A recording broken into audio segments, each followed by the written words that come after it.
जय जय रघुवीर समर्थ. श्रीमत दासबोध. दशक 15वा. आत्मदशक. समास दुसरा. निस्पृह व्याप लक्षण नाम. श्रीराम समर्थ. पृथ्वीमध्ये मानवी शरीरे उदंड दाटली लहान थोरे, पालटती मनोविकारे क्षणाक्षणा. समर्थ म्हणतायत की या पृथ्वीवरती असंख्य अशी मानव शरीरे असून लहान थोर माणसांची गर्दी झालेली आहे. त्यांचे मनोविकार क्षणोक्षणी पालटत असतात. पहा, समर्थांच्या त्या काळातही 400 वर्षापूर्वी समर्थ म्हणतायत की असंख्य अशी पृथ्वीवरती मानवाची शरीर आहेत, म्हणजे मनुष्य आहेत. ते लहान थोरांपासून कितीतरी माणसांची गर्दी झालेली आहे. म्हणजे त्या काळात सुद्धा गर्दी होती. आज तर विचार करा, जगाची लोकसंख्या 8-9 अब्जावरती चाललेली आहे. आणि एवढी लोक असून प्रत्येकाच्या मनामध्ये डोक्यामध्ये नाना प्रकारचे अनेक विचार आणि त्यापासून निर्माण होणारे काही मनोविकार क्षणोक्षणी ते विचार क्षणोक्षणी बदलत असतात. जितुक्या मूर्ती तितुक्याच प्रकृती, सारख्या नसती आदी अंती, नेहमीच नाही पहावे किती, काय म्हणून. म्हणजे जितके लोक तितक्या प्रकृती आणि तितके स्वभाव आहेत. सुरुवातीपासून शेवटपर्यंत एकसारखा दुसरा कोणही आढळत नाही. त्यात काही नियम नसल्यामुळे किती भिन्नता आढळते ते कसे सांगावे. पहा, त्या काळात समर्थांच्या त्या काळापासून ही म्हण चालू आहे. बघा, जितक्या मूर्ती तितक्याच प्रकृती. म्हणजे आपण आजकाल म्हणतो काय, व्यक्ती तितक्या प्रकृती. पण त्या काळी समर्थ म्हणायचे की जितक्या मूर्ती तितक्याच प्रकृती, म्हणजे दोन्ही एकच, सारख्या नसतात आदी अंती. म्हणजे सुरुवातीलाही ते एकसारख्या नसतात आणि शेवटीही ते एकसारख्या नसतात. आपल्याला माहीत आहे की या जगामध्ये अनेक खंड आहेत. खंडामध्ये वेगवेगळी लोक राहतात. आणि जेवढ्या व्यक्ती आहेत आजपर्यंत या पृथ्वीवरती 8 ते 9 अब्ज व्यक्ती आहेत, पण एकही व्यक्ती दुसऱ्या व्यक्तीसारखी नसते. बघा, आणि पहा, प्रत्येकाचे स्वभाव, म्हणजे जेवढ्या व्यक्ती आहेत तेवढ्या प्रत्येकांचे स्वभाव वेगवेगळे आहेत. आपल्याला माहीत आहे काही लोकांमध्ये जरी साम्यता आढळून आली, ते एकसारखे जरी दिसत असले तरी त्यांचे स्वभाव तसेच त्यांच्या हातावरील हस्तरेषा कधीही एक नसतात. कित्येक म्लेच्छ होऊन गेले, कित्येक फिरंगणांत आटले, देश भाषाने रुधिले किती एक. म्हणजे या देशातल्या कित्येक तरी लोक म्लेच्छ होऊन गेले. कित्येक तरी लोक पोर्तुगीज राज्यामध्ये बेपत्ता झाले. भाषाभेदामुळे कित्येकांची अडवणूक झाली. समर्थ म्हणतायत की किती जण तरी म्लेच्छ झाले, फिरंगी झाले, म्हणजे इंग्रज झाले. वेगवेगळ्या बोलीभाषांमुळे कितीतरी जण दुरावले गेले. महाराष्ट्र देश थोडा उरला, राजकारणे लोक रुधिला, अवकाश नाही जेवायला उदंड कामे. म्हणजे महाराष्ट्र देशच यापासून थोडाफार वाचलेला आहे. या ठिकाणी लोक राजकारणात अडकले आहेत. त्यांना इतकी कामे आहेत की त्यांना जेवायला सुद्धा वेळ नाही आहे. बघा, समर्थ म्हणतात की महाराष्ट्र थोडाफार उरालेला आहे. राजकारणामुळे लोकांमध्ये भांडणे लागलेले आहेत. त्यांना कामे एवढी वाढलेली आहेत की त्यांना जेवायला सुद्धा सवड नाही आहे. कित्येक युद्ध प्रसंगी गुंतले, तेने गुणे उन्मत्त झाले, रात्रंदिवस करू लागले युद्धचर्चा. म्हणजे कितीतरी जण युद्ध प्रसंगामध्ये गुंतलेले आहेत. ते अशा पद्धतीने गुंतलेले आहेत की त्यामुळे उन्मत्त होऊन रात्रंदिवस फक्त युद्धाचीच चर्चा करू लागलेले आहेत. उदिम्यास व्यासंग लागला, अवकाश नाहीसा झाला, अवघा पोट धंदाच लागला. निरंतर म्हणजे व्यापारी लोकांचा धंदा इतका वाढलेला आहे की त्यांना मोकळा वेळच मिळत नाही. म्हणजे त्यांना कसलीही उसंत भेटत नाहीये. निरंतर आपल्या पोटपाण्याचा धंदा करण्यात ते एकदम गर्क होऊन गढून गेलेले आहेत. पहा, समर्थांनी दशक 15वा आत्मदशक हा सांगितलेला आहे. त्यामध्ये समास दुसरा निस्पृह व्याप लक्षण नाम या समासामध्ये निस्पृहाने कार्य कसे करावे हे सांगितलेलं आहे. पण आपल्याला अखंड ध्यान नामामध्ये समर्थांनी निस्पृहाची लक्षणं कोणकोणती ते आपल्याला सांगून ठेवलेले आहेत. ते आपण थोडं पाहणार आहोत. समर्थ म्हणतात की ऐका निस्पृहाची शिकवण, युद्धी बुद्धी शहाणपण, जेने राहे समाधान निरंतर. सोपा मंत्र परी नेमस्त, साधे औषध गुणवंत, साधे बोलणे सप्रचित. तैसे माझे तत्काळची अवगुण जाती, उत्तम गुणाची होये प्राप्ती. शब्द औषध तीव्र श्रोती, साक्षेपे सेवावे. बघा, समर्थांना म्हणजे काय म्हणायचं होतं की निस्पृहतेची लक्षणं शिकवण लक्षपूर्वक ऐकून समजून घेऊन ती जर आपण आचरणात आणली तर त्यामुळं मनाचं समाधान निरंतर सतत असं टिकतं. सोप्या मंत्रांनी हमखास फळ मिळावं किंवा साध्याशा औषधानं लागलीच गुण यावा, तसं समर्थांचे हे बोल आहेत ते अगदी साधे पण स्वानुभूतीचे आहेत. ते देत असलेली युक्ती, बुद्धी, शहाणपणाची शिकवण अंतरंगामध्ये एकदा का बिंबली तर अवगुण तात्काळ नाहीसे होऊन उत्तम गुणांची प्राप्ती होते. ते साधण्यासाठी समर्थ सांगत असलेलं शब्दरूपी औषध जरासं कडक, थोडंसं कडवट आहे हे खरं आहे. पण त्यांनी आपला त्या शब्दांनी किंवा त्या कडवटपणाने आपला भवरोग समूळ नष्ट होऊन जातो हे निश्चित आहे. आपल्या जन्माचं कल्याण होईल हे खात्रीपूर्वक आहे. अशी ही निस्पृहता नेमकी असते कशी, जीवन व्यवहारात ती जपायची कशी, त्या निमित्तानं अखंड अनुसंधानाची स्थिती प्राप्त करायची कशी ते समर्थ या ठिकाणी सांगणार आहेत.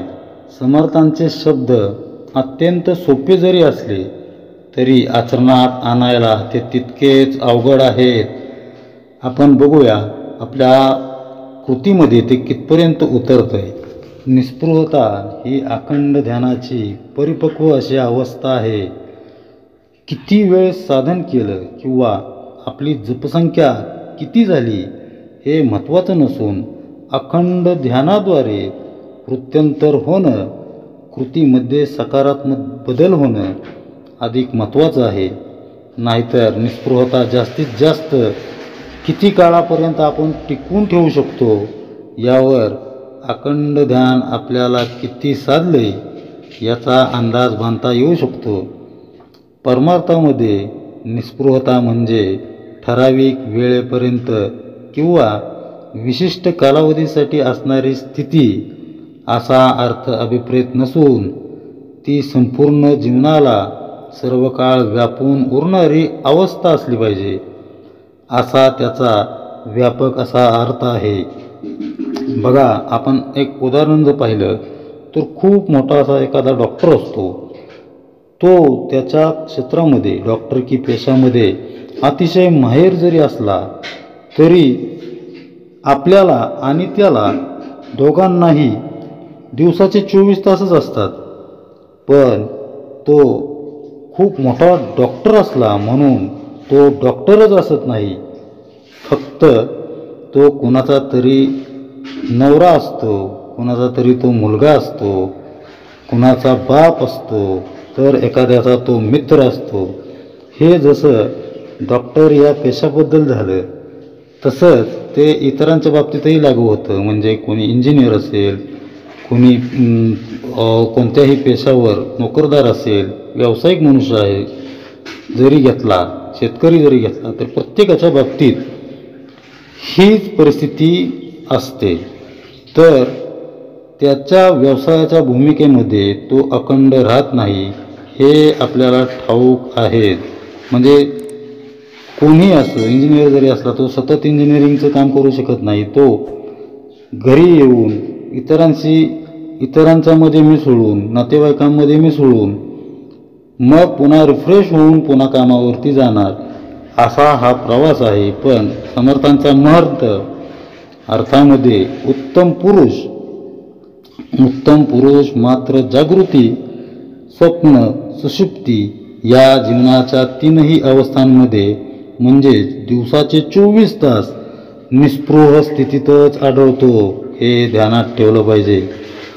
मनुष्य एखादी गोष्ट वरकरणी स्वीकारतो तेव्हा ती स्वीकारल्याचं तो ढोंग करतो, तसा तो अभिनय करत असतो. समर्थांचा महंत मात्र कधीही ढोंगी नसतो. जसं देठापासून कळी व कळीतून फुलं उमलावत, तसंच महंतांची निस्पृहता अंतरंगातून उमललेली असते. एक वस्त्र काढून दुसरं परिधान करावं, तशी महंतांची निरासक्ती ही अल्पकालीन नसते. निस्पृह आहोत हे महंताला दाखवून द्यावं लागत नाही, ही त्याची सहज स्थिती असते. पहा, ढोंगी मनुष्य निस्पृहतेचा आव आणून लौकिक मानसन्मान कमवू शकतो. लोकांची वाहवा घेत घेत स्वतःचा अहंकार कुरवाळत बसणारे अनेक जण समाजात पावलोपावले आपल्याला आढळतात. पण खरी निस्पृहता, अंगी बांधलेला रुजलेला महंत जगाची पर्वा न करता हृदयस्थ अंतरात्मा काय म्हणेल, त्याच्या नजरेत माझं वागणं योग्य आहे का, असा विचार करत नेहमी आत्मपरीक्षण करत असतो. त्यामुळं निस्पृहता सहज स्वभाव बनावा असं जर वाटत असेल तर स्वतःशी अत्यंत प्रामाणिक असणं खूप आवश्यक आहे. त्याशिवाय निस्पृहता अंगी बांधणं केवळ अशक्य आहे. ज्यानं अंतरंगात सद्गुरूंचे चरणकमल घट्ट धरलेले आहेत, नाहीतर माझ्या प्रत्येक कृतीचा, माझ्या मनातील प्रत्येक विचारांचा सद्गुरू हेच साक्षी आहेत, अशी ज्याची सहज सुलभ भावना आहे, तो खरा प्रामाणिक होय. प्रामाणिकता कशी असावी, तर आपण समर्थांचंच एक उदाहरण पाहणार आहोत. एकदा समर्थांनी त्यांच्या शिष्यांना बोलवून प्रत्येकाकडं एक केळ दिलं होतं आणि तुम्हाला, म्हणजे त्यांना सांगितलं की तुम्हाला जिथं कुणीही पाहणार नाही अशा ठिकाणी जाऊन ते केळ खाऊन या, अशी समर्थांनी सगळ्या शिष्यांना आज्ञा केली. एक शिष्य सोडला तर सर्वजण काही वेळातच परत माघारी आले. त्या प्रत्येकाने केळं खाल्लेलं होतं. थोड्या उशिरानं एक शिष्य हातात केळ तसंच घेऊन परत आला आणि ते पाहून समर्थांनी त्या शिष्याला विचारलं, हे काय, तू अजून केळ खाल्लेलं नाहीस, तुला एकांत असा कुठं मिळालाच नाही का? यावर तो शिष्य म्हणाला, गुरुदेव, तुम्ही मला पाहत नाही असं एकही ठिकाण मला सापडलेलं नाही आहे आणि असं एकही ठिकाण नाही आहे, म्हणून मी हे केळ खाऊ शकलो नाही. हे ऐकून समर्थांनी मोठ्या प्रसन्नतेनं त्या शिष्याच्या पाठीवरून हात फिरवला. निस्पृहता अशा प्रामाणिकतेतूनच अंगी येते. सद्गुरूंच्या साक्षीत्वानं, म्हणजेच गुरु आपल्यासोबत अखंड आहेत, या जाणीवेतून प्रामाणिकता हा गुण आपल्यात संक्रमित होत असतो.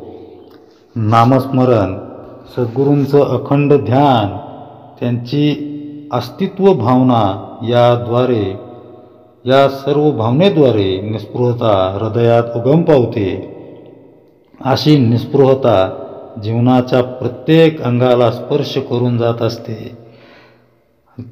या समासामध्ये म्हणजेच आपण आतून कसे आहोत हे बघण्याचा आपल्याला जणू आरसाच मिळालेला आहे. या आरशात स्वतःला प्रामाणिकपणे निहाळायचं आहे. आपण जीव आहोत तेव्हा आपल्या हातून वारंवार चुका होणं समजू शकतं, पण चूक होत आहे हे मान्य करण्याचं सौजन्य तरी किमान आपण दाखवायला पाहिजे की नाही. होत असलेल्या चुका सुधारत जीवन घडविण्याचा कसोशीनं प्रयत्न करायला नको का? तसं झालं तरच पारमार्थिक उन्नती करून घेण्याची एक संधी आपण स्वतःलाच उपलब्ध करून दिल्यासारखं होईल. मीच सदैव बरोबर आहे आणि इतर सर्व चुकीचे, अशा अहंकारी भावनेमुळं प्रगतीचा मार्ग आपण आपल्याच हातांनी बंद करून टाकतो. तेव्हा अंतरंगात उरून स्वतःला तपासण्याची कला आपल्याला या समासातून आपल्याला शिकायला मिळाली. षडदर्शने नाना मते, पाषांडे वाढली बहुते, पृथ्वीमध्ये जेथे तेथे उपदेशिती. म्हणजे षडदर्शने सांख्ययोग, न्याय, वैशेषिक, पूर्वमीमांसा आणि उत्तरमीमांसा आणि नाना मते तसेच नास्तिक मतेही खूपच वाढलेली आहेत. या जगामध्ये अनेक लोक जेथे तेथे लोकांना उपदेश करत आहेत, उपदेश देत आहेत, उपदेश करीत आहेत असं समर्थांना या ठिकाणी म्हणायचं आहे. स्मार्थी आणि वैष्णवी उरली सुरली नेली आगवी, ऐसी पाहता गथागोवी उदंड झाली. म्हणजे यातून उरले सुरले लोक स्मार्थ आणि वैष्णव मताचे अनुसरण करीत आहेत, याप्रमाणे सर्व गोंधळच माजून राहिलेला आहे.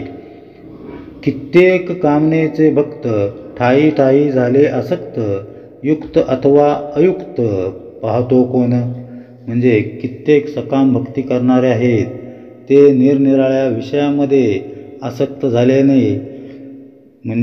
झालेले असल्यामुळे योग्य किंवा अयोग्य हे पाहणारा तरी कसे पाहणार. या गलबल्यामध्ये गलबला कोणी कोणी वाढविला, त्यास देखो सकेनासा झाला. वैदिक लोक म्हणजे या गोंधळात कोणी कोणी अधिक गोंधळ वाढवित आहेत, ते वैदिक लोकांना पाहवत नाही. त्याही मध्ये हरिकीर्तन, तेथे वाढले कित्येक जन, प्रत्ययाचे ब्रह्मज्ञान कोण पाहे.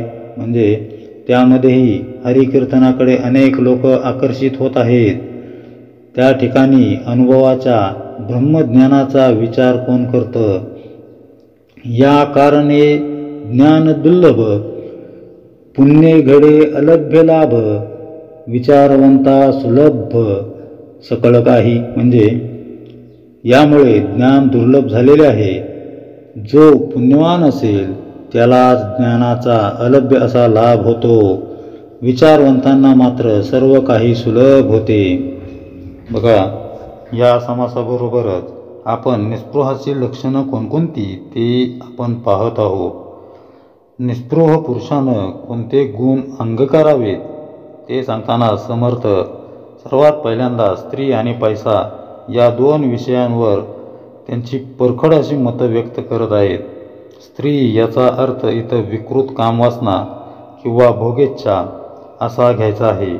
मग ती स्त्रीची असू शकेल किंवा पुरुषाची असं समर्थ सांगत आहेत. शास्त्राला धर्माला अनुसरून नसणारी कामवासना, भोगाची इच्छा ही विकृती होय असं समर्थांनी आपल्याला सांगितलेलं आहे. मुख्यतः शारीरिक आकर्षणातून निर्माण होणारी स्वैर भोग लालसा आज समाजाच्या प्रत्येक वर्गात पावलोपावली आढळून येऊ लागलेली आहे. आपण पेपरामधील रकानेच्या रकाने अशा बातम्यांनी भरलेले बघत असतो. संत मात्र स्त्रीला वंदनीय मानतात, परस्त्री ही माते समान माना असा त्यांचा बोध आहे. कारण भोगातून बाहेर पडलेला जीवात्माच हळूहळू सतेज होत जीव ते शिव हे स्थित्यंतर घडवून आणू शकतो. जीवात्मा जर काम वासनेमध्ये अडकला तर शिवापर्यंत त्याचं उदात्तीकरण होणार कसं? म्हणून उत्तम पुरुषानं स्त्रियांकडं आशाळभूतपणे वकवकलेल्या नजरेनं पाहू नये असं समर्थ आपल्याला सांगवत आहेत, आपल्याला शिकवत आहेत. तसंच काम वासनेच्या तृप्तीतून होणाऱ्या आनंदाची चटक मनाला लावू नये असं समर्थ या ठिकाणी आपल्याला बजावून सांगत आहेत. इतकं करूनही दुर्दैवानं मनाचा समतोल ढळला तर आपलं तोंड लोकांना दाखवू नये असं बजवायलाही समर्थ विसरत नाहीयेत. समर्थांनी किती बारकाईनं आणि किती बारकाव्याची शिकवण आपल्याला दिलेली आहे हे आपण लक्षात घेतलं पाहिजे. पहा किती मोलाची शिकवण आहे ही. म्हणूनच बघा पुढे, स्त्रीकडं बघण्याचा भोगवादी दृष्टिकोन आपल्याला उत्तम पुरुष कधीही बनू देत नाहीये. म्हणूनच समर्थांनी हा मुद्दा या ठिकाणी सर्वप्रथम घेतलेला दिसतोय. समाजाच्या सध्याच्या मानसिकतेचा विचार केल्यावर पुरुषांनी काम वासनेविषयी किती संयम राखायला हवा हे आपल्या लक्षात येईल. मग उत्तम पुरुषाच्या ठायी स्त्रीविषयी किती पवित्र भावना असायला हवी याची कल्पना यायला पाहिजे. मी त्यातला नाही असं भासवून किंवा काम वासनेच्या आहारी गेलेलोच नाहीये असं दाखवणारी बरीचशी मंडळी असतात. म्हणजे मी त्यातला नाही आहे असं भासवणारी बरीचशी मंडळी असतात. समाज कदाचित त्यांना उत्तम मानेल सुद्धा, पण त्यांच्या हृदयस्थ वसणारा जो अंतरात्मा आहे तो या ढोंगीपणाचा साक्षी असतो आणि तो अशा मंडळींना एकदम सपशेल नापास करतो. स्त्रीविषयक भोगवादी लालसेमुळं आपण परमार्थामध्ये मागं पडतोय हे ती मंडळी समजूनच घेत नाहीत. त्यामुळंच निस्पृहतेपेक्षा स्वतःशी प्रामाणिक राहण्याचा आधी प्रयत्न करावा असं समर्थ सांगत आहेत. प्रामाणिकता हा निस्पृहतेचा प्राण आहे.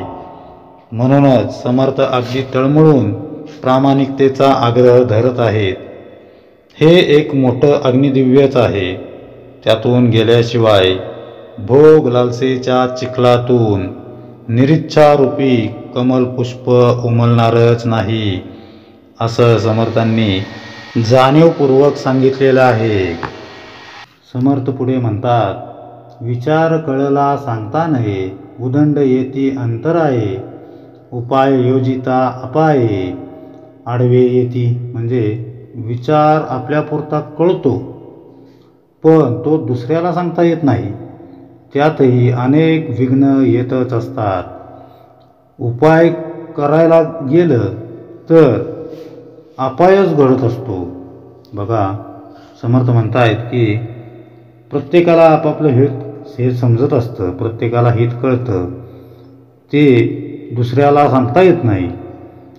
आणि तो जर काय उपाय करायला गेला तर अनेक विघ्न हे घडत असतात. म्हणून समर्थांनी सांगून ठेवलेलं आहे की निस्पृहता धरू नये, धरली तरी ती सोडू नये, सोडली तरी हिंडू नये ओळखीमध्ये. म्हणजे निस्पृहता अंगी बाणायची का नाही हा ज्याचा त्याचा प्रश्न आहे, पण परमार्थात अग्रेसर राहून परमतत्वाशी एकरूप व्हायचं असेल तर निस्पृह वृत्तीला कोणताही पर्याय नाही आहे. निस्पृहता अग्निदिव्याहून कमी नाही आहे. त्यामुळं समर्थांनी सांगून ठेवतायत, समर्थ म्हणतायत की एक तर निस्पृहता धरू नका आणि धरली तर ती कधीही सोडू नका. आणि जर कदाचित किंवा यदाकदाचित ती सोडायची वेळ आलीच तर ओळखीच्या लोकांमध्ये कधीही वावरू नका. जिथं तुम्हाला 4 लोक ओळखतात त्या ठिकाणी तोंड दाखवू नका. विकृत तीव्र भोगेच्छा मग ती कुठलीही असो पूर्णपणे सोडायला हवी, ज्यामुळे वासना बळकट होऊ शकते. त्या सर्व गोष्टींचा त्याग करायला हवा. हे आपण या चर्चेतून किंवा आपल्या या चर्चेचं सार आहे. परमार्थात आपल्याला मागं खेचणारी अजून एक वस्तू असते, ती म्हणजे पैसा. भल्या भल्यांचा, अगदी आध्यात्मिक क्षेत्रात अधिकारी असणाऱ्या व्यक्तींचा देखील तो केव्हा घात करेल हे कधीही कोणाला सांगता येत नाही. याचा काही एक नेम नसतो. पैशासाठी लोक कोणत्या थराला जाऊ शकतात हे आपण नेहमी बातमीपत्रातून छापून आलेल्या आजूबाजूच्या घडणाऱ्या घटनांवरून पाहतच असतो. पैशाने आपले हात काळे करून घेऊ नयेत असं सद्गुरू अनेकदा सांगत. ते म्हणायचे की पैसा हा भूतासारखा आहे. त्याच्याकडून काम करून घेतले तर तो उपयोगी आहे, पण जर काम करून न घेतले तर तो उरावर बसतो. परद्रव्य विष्टे समान मानावे असं ते म्हणायचे. समर्थ पुढे म्हणतायत, म्हणूनच समर्थांनी पुढे सांगून ठेवलेले आहे की आचार भ्रष्ट होऊ नये, दिल्या द्रव्य घेऊ नये, उना शब्द येऊ नये आपणावरी. म्हणजे आचारानं तर भ्रष्ट होऊ नयेच, पण दत्तक जाऊन गुप्त खजिना सापडून किंवा अन्य मार्गानं दुसऱ्याचं द्रव्य मला मिळावं असा विचार देखील करू नये. कुणाचा उना शब्द आपल्यावर येईल असं कधीही वागू नये. कुणी द्रव्य देत असेल तर ते कधीही घेऊ नये, कारण काही काम न करता पैसा घेतला तर देणाऱ्याची वासना त्या पैशाला चिटकून येत असते आणि असा पैसा आपल्या परमार्थिक प्रगतीमध्ये बाधक ठरत असतो. पैशाच्या आहारी न जाता किंवा पैशाच्या आहारी न जाण्याकरता अंगी प्रचंड असं आत्मबल असावं लागतं. एखाद्यानं मंदिराला सोन्याचा कळस जरी देऊ केला तरी सोन्याच्या कळसापेक्षा उत्तम पुरुषाच्या ठायी असलेला निस्पृहतेचा असा कळस जास्त लकलकत राहतो. त्यामुळं पैशासाठी कुणाही पुढं हात पसरू नयेत. परद्रव्याचा लोभापायी दुसऱ्याच्या ताटाखालचं आपण कधी मांजर होऊ नये. कीर्तन किंवा उत्सवात सारखे कार्यक्रम लोकांकडून पैसे घेऊन कधीही करू नयेत असं समर्थांसह सर्व संत मंडळी सांगतात. सांप्रत काळामध्ये असा बोध आचरणात आणणं जरा अवघड आहे, पूर्णपणे आचरणात आणणं अवघड आहे. कीर्तन किंवा प्रवचन करून, एखाद्या मंदिरात पूजा अर्चा करून किंवा उत्सवासारख्या कार्यक्रमामध्ये विविध सेवा पुरवून त्यावर उपजीविका करणारे खूप लोक असतात, बरेच जण असतात, हे मान्य आहे. परंतु जेव्हा जेव्हा आणि ज्या ज्या ठिकाणी शक्य आहे तेव्हा तरी निस्पृह वृत्तीनं भगवंताची सेवा करायला काय हरकत आहे. आपल्याला मानधन किंवा बिदागी किती मिळते यावर आपल्या सेवेचा किंवा कामाचा दर्जा अवलंबून नसावा. भगवंताशी एकनिष्ठ राहून आपल्या वाट्याला आलेली सेवा उत्कृष्टपणे करून ती त्याच्या चरणी, भगवंताच्या चरणी अर्पण करावी असा समर्थांचा म्हणण्याचा अर्थ आहे. समर्थ पुढे म्हणतायत, त्याही मध्ये तो तीक्ष्ण रिकामा जाऊ नेदिक्षण धूर्त तार्किक विचक्षण सकळा माने. म्हणजे समर्थ म्हणतात की त्यामध्येही जो हुशार असतो तो आपला एक क्षणही फुकट जाऊ देत नाही. अशा हुशार, तर्कनिष्ठ आणि विचारवंत माणसाला सगळे मान देतात. नाना जिनस उदंडपाठ वदो लागला घडघडाट अवाटची केली वाट सामर्थ्य बळे. म्हणजे ज्याचे उत्तम पाठांतर असते तो धडाधड बोलू लागला की आपल्या सामर्थ्याच्या बळावर परमार्थाची वाट रुंद आणि विस्तीर्ण करतो. प्रबोध शक्तीची अनंत द्वारे जाणे सकळांची अंतरे निरूपणे तदनंतरे चटक लागे. म्हणजे लोकांना ज्ञानोपदेश करायचे अनेक मार्ग त्याला माहिती असतात, अवगत असतात. तो सर्व लोकांची अंतकरणे जाणतो आणि त्यानंतर तो अशा उत्तम प्रकारे निरूपण करतो की लोकांना त्याची चटक लागते. मते मतांतरे रागट प्रत्यय बोलून करी सपाट दंडक सांडून नीट वेधीजना. अनेक मते आणि मतांतरे तो स्वानुभवावर आधारलेल्या आपल्या बोलण्याने खोडून काढतो. रूढी मोडून तो सर्व लोकांना स्वतःकडे आकर्षित करतो. नेमके भेदके वचने अखंड पाहे प्रसंग माने, उदास वृत्तीच्या गुमाने उठवून जातो. म्हणजे तो मोजकी पण भेदक अशी वचने प्रसंगानुसार प्रसंगानुरूप नेहमी बोलत असतो आणि अनासक्तपणे तेथून उठूनही जात असतो. बघा, आपण निस्पृहाची लक्षणं कोणकोणती ते पाहत आहोत.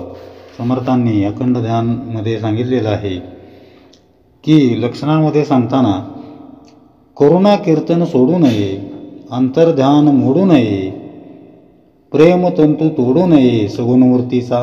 म्हणजे अंतरंगातील भगवंताचं अखंड ध्यान कधीही मोडू देऊ नये. सगुण मूर्तीशी असणारे प्रेम संबंध अबाधित ठेवावेत. कथा कीर्तनातून सगुणाविषयीचे प्रेम अखंड पाझरू द्यावे. अशा प्रेम प्रवाहामध्ये पैशाची आडकाठी येऊ देऊ नये. प्रेमतंतू पैक्यापायी तुटू देऊ नये. परमार्थात प्रबोधन करता येणारी प्रवचनं निरूपण करण्याची कला द्रव्यांच्या लोभानं काळवंडू देऊ नये. यातला सारांश जर सांगायचं म्हटलं तर कांता आणि कांचन ही परमार्थ मार्गावरील दोन अत्यंत अवघड आणि फसवी वळणं आहेत. निस्पृह असणारा उत्तम पुरुष ती वळणं एकदम सहजपणे लीलया पार करून आत्मारामापर्यंतचा प्रवास आरामात करतो. अंतरात्म्याला सतेज ठेवून समाजात तो भगवतभक्तीचा प्रवाह अखंड वाहता कसा राहील याकडे प्रयत्नशील असतो. अशा निस्पृह व्यक्तीचा जीवनव्यवहार, त्याचं वागणं बोलणं कसं असतं ते आपण बघूया. निस्पृहता आणि अखंड ध्यान एकमेकांशी परस्पर पूरक असतं आणि त्यातून उत्तम पुरुषाची जडणघडण होत असते. याचं वेगवेगळ्या उदाहरणांच्या आधारे समर्थ विवेचन करत आहेत. द्रव्यदारापासून सत्पुरुष कमालीचा अलिप्त असतो. आपण हे मागच्या भागात ऐकलेले. त्याची आणखी काही वैशिष्ट्य समर्थ आता सांगणार आहेत. निस्पृह पुरुषाचा ठळकपणे दिसून येणारा गुण म्हणजे त्याची स्वतंत्रता. फूल जसं आपसुकपणे उमलतं तसं उत्तम पुरुष सहजपणे स्वतंत्र असतो. त्यात कुठला आग्रह अट्टहास नसतो. याची स्वतंत्रता सतेज प्रसन्न असते. आपल्याला मात्र स्वातंत्र्य या शब्दाचा खरा अर्थच ठाऊक नसतो. आपला देश स्वतंत्र झाला 1947 साली आपल्याला स्वातंत्र्य मिळालं. एवढाच काय तो स्वतंत्रतेचा आपल्याला अर्थ माहीत असतो आणि स्वतंत्रता या शब्दाशी एवढाच आपला संबंध असतो. पाश्चिमात्यांचं अनुकरण करता करता आपल्याकडची बरेच जण स्वतंत्र या शब्दाचा अर्थ काही करण्याची मोकळीक असा स्वैराचार असा घेऊ लागलेले आहेत. त्यामध्ये चंगळवादी वृत्तीची भर पडते. त्यामुळं स्वातंत्र्य खरा याचा अर्थ खरा काय हेच आपल्याला कळत नाही. निस्पृहतेचं मूर्तिमंत उदाहरण असणाऱ्या महादेवांच्या स्वतंत्र अवस्थेचं रुद्राष्टकामध्ये फार सुंदर असं वर्णन केलेलं आहे. रामचरितमानसच्या उत्तराखंडात तुलसीदासांनी ते उद्धृत करताना म्हटलंय की निजम निर्गुणम निर्विकल्पम निरीहं चिदाकाशमाकाशवासम भजेहम. निज स्वरूपामध्ये स्थित असलेल्या म्हणजेच गुणांच्या विकल्पांच्या पलीकडं भेदरहित इच्छारहित तसंच चिदाकाशात वास करत असलेल्या शिवजींना मी नमन करत आहे.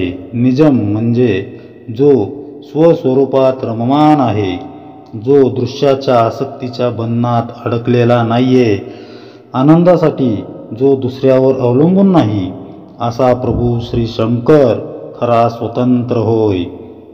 अंतरंगाची अशी स्वतंत्र अवस्था असेल तर त्याचं समाधान अभंग राहतं. हे स्वातंत्र्य तुम्हा आम्हा प्रत्येकाचा मूलभूत अधिकार आहे, पण आपणच आपल्या हातांनी ते घालवून बसतो. मनात उत्पन्न होणाऱ्या अनिवार्य अनिर्बंध इच्छा आपलं स्वातंत्र्य हिरावून घेत असतात. हे आपल्या गावी नसतं.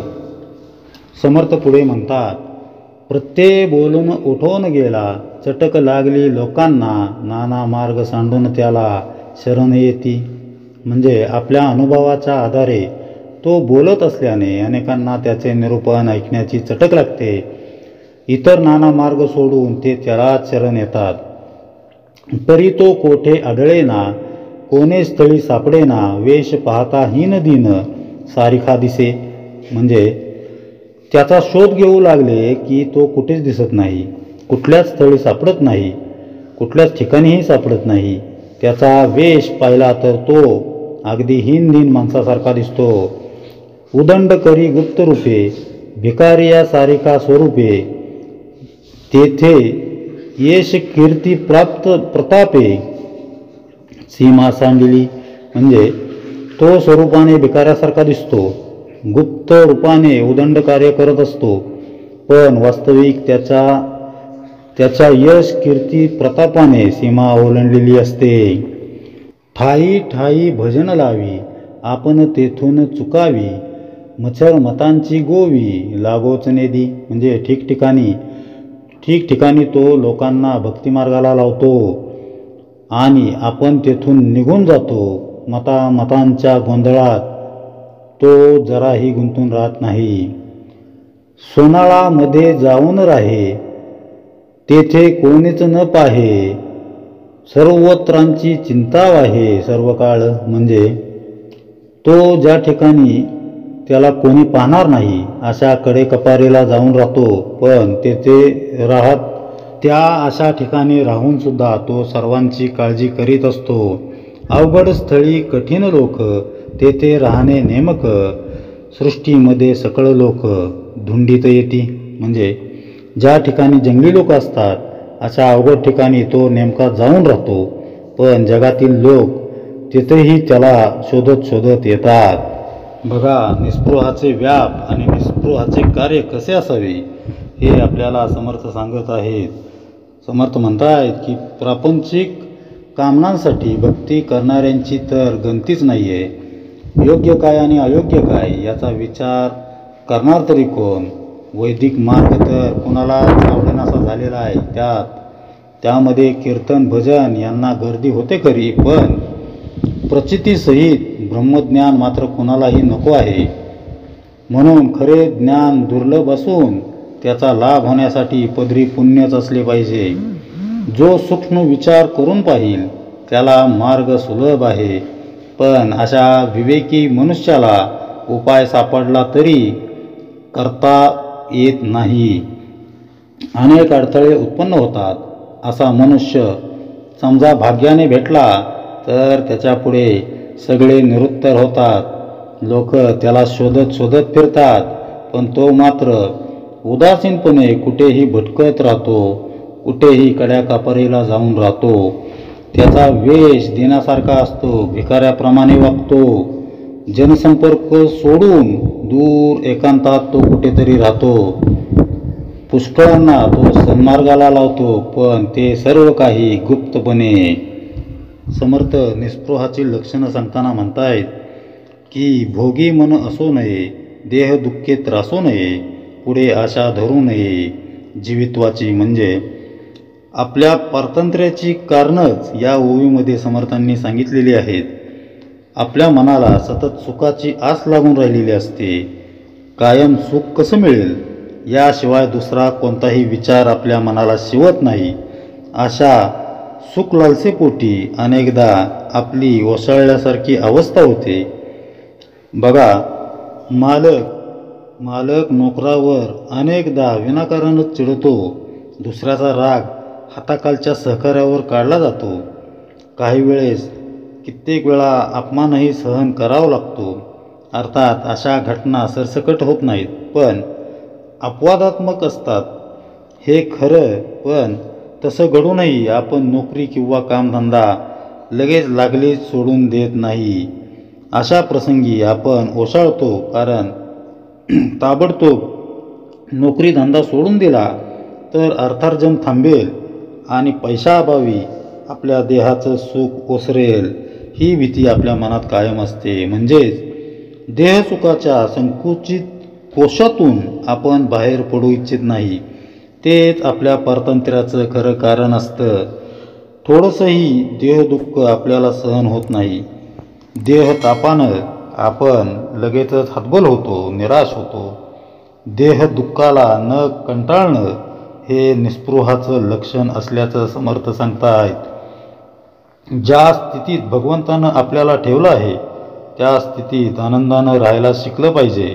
म्हणजे चहूकडून जरी देहाला दुःख होत असलं तरी त्यामुळं अंतःकरण मात्र त्रासून जात नाही. अंतरीचा आनंद तसाच अबाधित राहतो. पारतंत्र्याचं अजून एक कारण म्हणजे मृत्यू हेच अंतिम सत्य आहे. याचा आपण स्वीकार केलेला नसतो.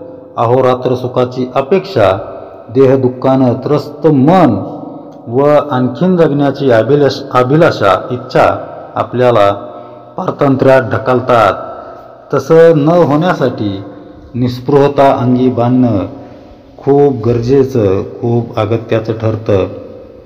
सुखाची अपेक्षा येते कुठून याचा विचार करून आपण बघूया. त्यासाठी आपल्या गरजांपासून सुरुवात करूया. अन्न, वस्त्र, निवारा या आपल्या 3 मूलभूत गरजा आहेत. या किमान पक्षी पुऱ्या व्हाव्यात अशी अपेक्षा असते. मात्र आपली त्याबाबतची स्थिती कशी असते यावर अप्रत्यक्षपणे भाष्य समर्थ करतात. धडमळीनं नेसू नये, गोड अन्न खाऊ नये, दुराग्रह करू नये, प्रसंगी वर्तावे. म्हणजे समर्थ म्हणताय की लाज लपवण्या इतकं, म्हणजे लज्जा रक्षण करण्या इतकं हे वस्त्र परिधान करण्यामागचं कारण आहे, किंवा एवढंच वस्त्र परिधान करावं. मात्र आजकाल आपण कपड्या लत्त्यावर किती अमाप खर्च करतो हे बघून चाट पडायला होतं, चाट नवल वाटायला होतं. नामवंत कंपन्यांचेच कपडे हवेत, अमुक एका दुकानदाराकडूनच ते घ्यायला पाहिजेत, म्हणजे फेमस दुकानदाराकडून.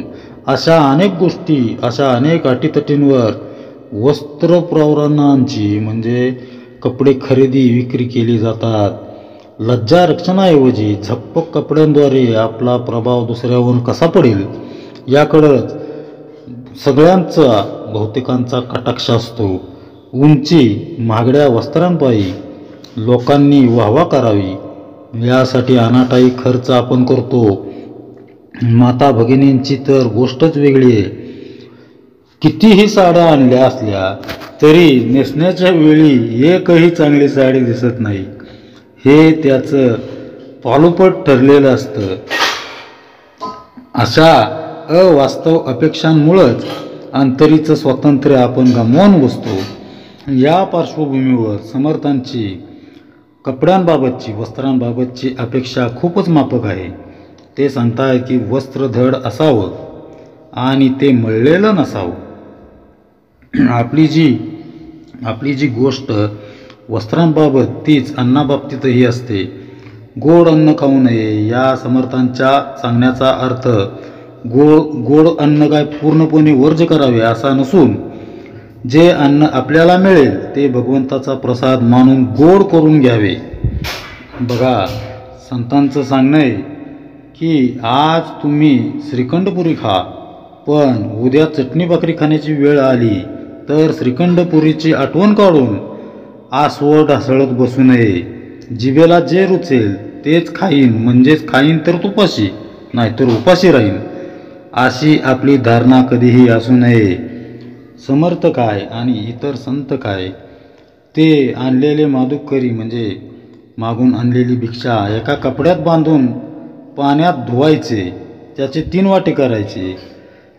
एक एक गाईला, एक पाण्यामध्ये आणि तिसरा स्वतः खायचे. याचं कारण पाण्यात धुतल्यामुळं त्या अन्नाची सारी चवच निघून जायची. केवळ देहधारणेपुरतं अन्न खायचं अशीच त्यांची धारणा होती. अन्नाबाबतची ही खरी निस्पृहता म्हणता येईल. प्रापंचिकाला हे कधी जमणार नाही हे समर्थांना ठाऊक आहे. म्हणूनच त्यांनी मध्यम मार्ग सांगितला आहे. जे मिळेल ते स्वतःची आवड निवड बाजूला ठेवून गोड करून खा. पोटभर अन्न, अंगभर वस्त्र मिळावं म्हणून कुणाच्या तरी घरी राहावं हे संतांना मुळीच मान्य नाही आहे. तसं केलं तर उपाधीमध्ये अडकण्याची दाट शक्यता असते. एका साधूची लंगोटी उंदराने कुरतडली. उंदराचा बंदोबस्त करण्यासाठी त्यानं मांजर पाळलं. मांजराला दूध मिळावं म्हणून गाय आणली. गायीला चारा मिळावा म्हणून त्यानं शेतीवाडी केली. शेतात राबणाऱ्या लोकांना खायला प्यायला देण्यासाठी, निगराणीसाठी घरचं कोणतरी हवं म्हणून तो साधू बोहल्यावर चढला. अशा रीतीनं ब्रह्मचारी असणारा साधू उपाधींमध्ये अडकत अडकत गृहस्थाश्रमी झाला. म्हणूनच समर्थांनी पुढे सांगितलेले आहे की काही उपाधी करू नये, केली तरी धरू नये, धरली तरी सापडू नये उपाधीमध्ये. बघा, संप्रदाय निर्माण करणं, मठ स्थापन करून अनुयायी जमवणं, आपण किती थोर आहोत हे समाजाला दाखवणं या परमार्थातील उपाधीच आहेत. त्याच उत्तम पुरुषाला पारतंत्र्यात नेतात. सद्गुरू म्हणतात, लोकांनी आपल्याला मान द्यावा अशी अपेक्षा धरणंच मुळात घातक आहे. सुरुवातीला लोक मान देतात, आपल्याला ते चांगलं वाटतं, पुढं त्याची सवय होते. पण जेव्हा मान मिळणं कमी होऊ लागतं तेव्हा मग आपलं मन बेचैन होऊ लागतं. लोक पुन्हा पुन्हा आपल्याला मान कसा देतील यासाठी आपण प्रयत्न करू लागतो आणि नकळत उपाधीमध्ये अडकून जातो. जो उत्तम पुरुष बनू पाहतोय त्याला जणू समर्थ इशाराच देत आहेत. मी कोणीतरी आहे ही अहंभावना पारतंत्र्याला कारणीभूत होते. ती भावना त्याजून मी कुणाचा तरी आहे म्हणजे सद्गुरू चरणींचा किंकर आहे, प्रभू रामांचा दास आहे अशी शरण भावना ठेवावी. स्वतःचं मोठेपण मिरवणं म्हणजे निस्पृहतेपासून दूर जाणं होय. म्हणूनच संत तुकाराम महाराज सांगून गेले, लहानपण देगा देवा, मुंगी साखरेचा रवा. मीपणाच्या अहंतेपायी आपण स्वातंत्र्य घालवून बसतो. लोकांकडून मान सन्मानाची अपेक्षा करतो. अहंभावाला पळवून लावण्यासाठीचा उपाय समर्थ आपल्याला पुढे सांगणार आहेत. म्हणून समर्थ म्हणतायत की साधेपण सोडू नये, लहानपण मोडू नये, जबरदस्तीने अभिमान कधीही अंगी चढू देऊ नये. समर्थ पुढे म्हणतात, तेथे कोणाचे चालेना, अनुमात्र अनुमानेना, कट्ट घालीन राजकारणा लोक लावी. म्हणजे त्याच्यापुढे कोणाचेच काही चालत नाहीत. लोक त्याच्याविषयी अनुमात्र अनुमान करू शकत नाहीत. लोकांच्यात एकोपा घडवून तो लोकांना राजकारणात मार्गदर्शन करतो. लोकी लोक वाढविले तेने अमर्याद झाले, भूमंडळी सत्य चाले गुप्त रूपे. म्हणजे अशा रीतीने या जगामध्ये अफाट लोकसंग्रह करतो. तो म्हणजे कोण? निस्पृह अफाट असा लोकसंग्रह करतो. त्यामुळे त्याचे सामर्थ्य अमर्याद वाढते. जगात गुप्तपणे त्याचीच सत्ता चालत असते. ठाई ठाई उदंड तांबे, मनुष्य मात्र तितुके झोंबे. चहूकडे उदंड लांबे, परमार्थ बुद्धी. म्हणजे ठिकठिकाणी अनुयायांचे समुदाय निर्माण होतात. मनुष्य मात्र त्याच्याकडे आकर्षित होतो आणि चारी बाजूंनी परमार्थ बुद्धीचा उदंड असा प्रचार होतो. उपासनेचा गजर स्थळोस्थळू थोर थोर, प्रत्ययाने प्राणी मात्र सोडविले. म्हणजे जागोजागी उपासनेचा मोठमोठ्याने गजर होऊ लागतो. स्वानुभवाने तो प्राणीमात्रांना मुक्त करतो. ऐसे कैवाडे उदंड जाणे, तेने लोक होती शाने, जेथे जेथे प्रत्यय बाणे प्राणीमात्रांशी. म्हणजे अशा प्रकारच्या युक्त्या तो अनेक जाणतो आणि त्या योगे लोकांना शहाणे करतो. ज्या ज्या ठिकाणी तो आपल्या जेथे तेथे ज्या त्या ठिकाणी तो आपल्या ज्ञानाचा लोकांना प्रत्यय आणून देतो.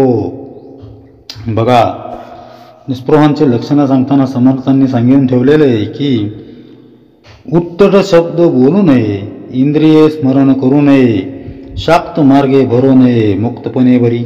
म्हणजे उत्तम पुरुषाने उद्धटपणे कधीही बोलू नये. त्याची सत्याची जरी बाजू असली तरी बऱ्याचदा चुकीच्या पद्धतीने बोलल्यामुळं त्याच्या बोलण्याचा अपेक्षित असा परिणाम दिसून येत नाही. अथवा तसं बोलणं त्याचं प्रभावहीन ठरतं. त्यामुळं निस्पृह व्यक्तीचं बोलणं सौम्य शब्दात व शांत असावं. गौतम बुद्ध म्हणजे शांतीची साक्षात मूर्तीच. त्यांना राग आणण्याच्या उद्देशानं त्यांची अपकीर्ती व्हावी म्हणून काही चांडाळ मंडळींनी एक कुभांड रचलं. एका बाहेरखाली स्त्रीला त्यांनी पैशाचं आमिष दाखवून एक कट रचला. त्यानुसार ती स्त्री गौतम बुद्धांच्या कुटीमध्ये गेली. बुद्ध तेव्हा ध्यानमग्न अवस्थेमध्ये होते. ठरल्यानुसार त्या स्त्रीनं अंगावरील कपडे स्वतःच फाडले आणि वाचवा वाचवा वाचवा असं ओरडू लागले. त्या बाईचा तो कर्कश असा आवाज, घाबरलेला आवाज ऐकून ती कुटील मंडळी त्या ठिकाणी जमा झाली. काही वेळानं त्या कालव्यानं, त्या गोंधळानं, त्या गलक्यानं गौतम बुद्ध त्यांच्या कुटीबाहेर आले. लोकांनी त्यांच्यावर नाही ते आरोप करायला सुरुवात केली.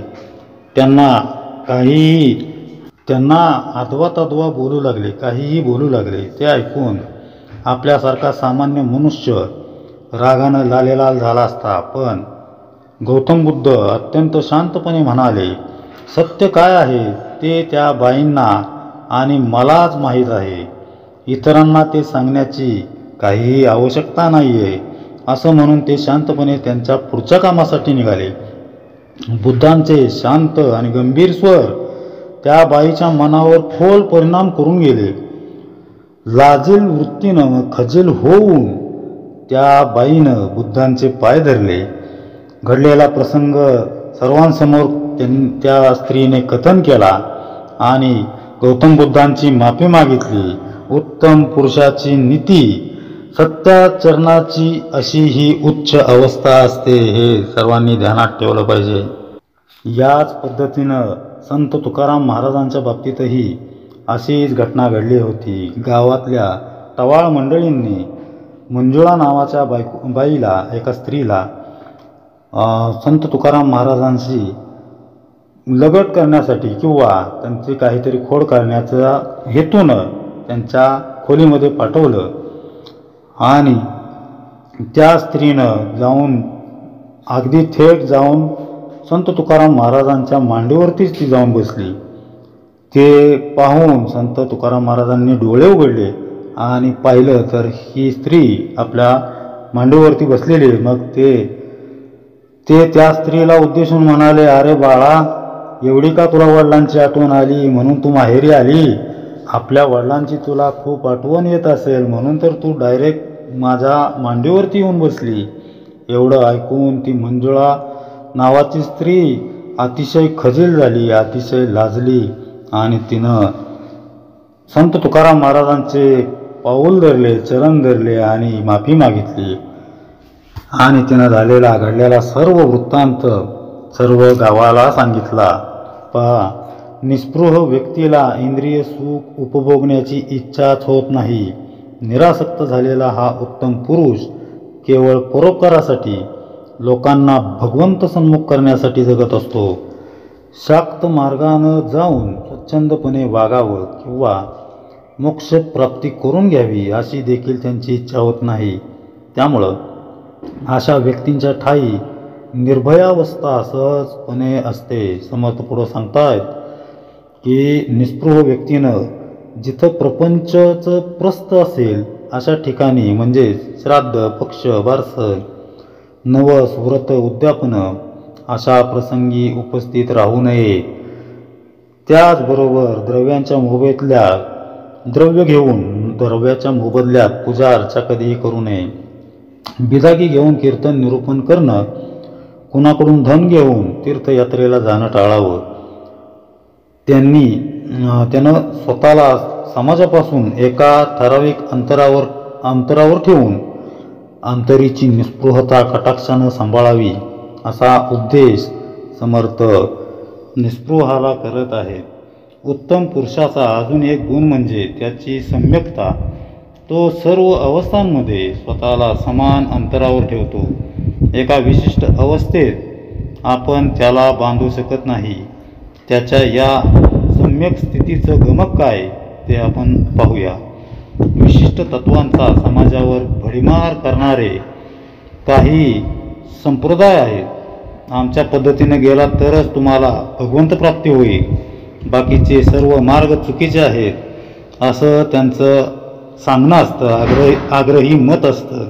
अहंतेमुळं सांप्रदायिकतेच्या भिंती उभ्या राहतात आणि भगवंताच्या प्रेमाचा प्रसार करता करता त्यातून हिंसेचा भडका उडण्याची शक्यता निर्माण होऊ लागते. अशा वेळी उत्तम पुरुषाची सम्यकता ढळत नाही, कारण त्यानं विश्वाचं खरं स्वरूप काय आहे ते जाणलेलं असतं. सत्व, रज, तम हे त्रिगुण भगवंतावरील उपाधी आहेत. संपूर्ण जग हे गुणदोषांनी युक्त आहे हे त्याला ठाऊक असतं. त्यामुळं त्याला कुठल्याही गुणवर्ज नसतो आणि कुठल्या दोषांची त्याला अडचण नसते. हेच त्याच्या सम्यकतेचं गमक आहे. सत्य अनेकदा दाह निर्माण करणारं असतं.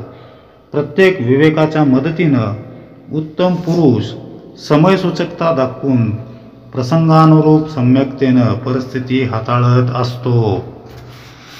उत्तम पुरुषानं उपाधीमध्ये कधीही अडकू नये असं समर्थांनी या अगोदरही सांगितलेलं आहेच. पण त्याचा अर्थ त्यानं गावाबाहेर कधीही जाऊन एकट्यानं राहावं असा होत नाही. उपाधीविषयी अधिक उद्बोधन करताना समर्थ सांगतात, बहुउपाधी करू नये, उपाधी विणकामा नये, सगुण भक्ती सोडू नये. विभक्ती खोटी म्हणजे निस्पृहानं फार उपाधी वाढवू नयेत आणि उपाधी वाचून राहू सुद्धा नये. उपाधीमध्ये असूनही मी पण कर्तेपण विरून गेलेलं असल्यामुळं उत्तम पुरुषाला उपाधी असली काय आणि नसली काय दोन्ही सारखंच असतं. त्यानं सगुण भक्ती कधीही सोडू नये. सगुण भक्तीत भक्त आणि देव वेगळेपणानं दिसतात, पण निस्पृहानं अंतर्यामी मात्र भगवंताशी तदाकार असावं. बहुसाल निजो नये, बहुत निद्रा मोडू नये, बहुनेम धरू नये, बाष्कळ खोटे म्हणजे समाजामध्ये काही तथाकथित बुवा बाबा असतात की जे कित्येक वर्ष झोपलेले नाहीत, कित्येक वर्ष बोललेले नाहीत, अशी त्यांची शिष्यमंडळी, त्यांचे अनुयायी सांगत असतात. सामान्य जणांना तो खरोखरचा चमत्कारच वाटतो. ते अशा बुवांच्या चरणी लागतात, नादी लागतात आणि त्यातूनही उपाधी वाढीला लागतात. त्यामुळं समर्थ सांगतात, निस्पृहानं फार झोपू नये, तसंच झोपायचंच अजिबात सोडूनही देऊ नये. फार नियम वगैरे करू नयेत, पण अगदीच नियमांशिवायही राहू नये. निस्पृह व्यक्तीच्या मोजक्याच लक्षणांचा आपण अभ्यास केलेला आहे. सारांश म्हणजे निस्पृहाला उपाधीत बांधता येत नाही. उत्तम पुरुष जर उपाधीत बांधला गेला तर त्याची निस्पृहता लोप पावलीच म्हणून समजा. म्हणून संत सत्पुरुष सहजावस्थेत वावरतात. एखाद्या बालकाप्रमाणे देहानं ते कुठल्याही स्थितीत असले तरी अंतर्यामी ते सदैव भगवंताशी एकरूप असतात, आत्मानंदात निमग्न असतात. निस्पृहाचा हाच तो सम्यकतेचा गुणधर्म आहे. अंतरीची प्रामाणिकता, निज स्वातंत्र्य, नीती धर्मांचं आचरण आणि जीवनातील सर्व अवस्थांमधील सम्यकता या 4 मुख्य लक्षणांच्या मदतीनं निस्पृहाचं एकंदर व्यक्तित्व कसं असतं याचा आपण थोडक्यात अंशतः अभ्यास केलेला आहे. हा संपूर्ण समास लक्षपूर्वक ऐकून त्यातील उत्तम गुण आपण आचरणात आणण्याचा प्रामाणिक प्रयत्न केला तर समर्थ निश्चितच प्रसन्न होतात आणि आशीर्वादही देताना शेवटी म्हणतात की हे शिकवून धरिता चित्ती सकळ सुखे ओळखती अंगी बाणे महंती अकस्मात म्हणजे दृश्यांमध्ये न अडकण्याची कामिनी कांचनांशी संग न धरण्याची म्हणजे त्यांच्या पायी न ओसळण्याची शिकवण जो कोणी अंतरंगात धारण करेल त्याच्या पायी सर्व सुख लोळणं घेतील तो महंत म्हणून नावाजला जाईल. अशा निस्पृह महंताच्या व्यक्तित्वाचे अजूनही काही पैलू समर्थ आपल्याला पुढे सांगणार आहेत. ऐसे कीर्ती करून जावे तरीच संसारास यावे दास म्हणे हे स्वभावे संकेते बोलिले म्हणजे संसारात आल्यासारखे या प्रकारे कीर्ती मिळवून जावे आणि जीवन सार्थक करावे. रामदास स्वामी म्हणतायत की मी हे अगदी सहज उदाहरणासाठी बोललेलो आहे. इति श्रीदासबोधे गुरुशिष्य संवादे निस्पृह व्याप लक्षण नाम समास दुसरा. जय जय रघुवीर समर्थ.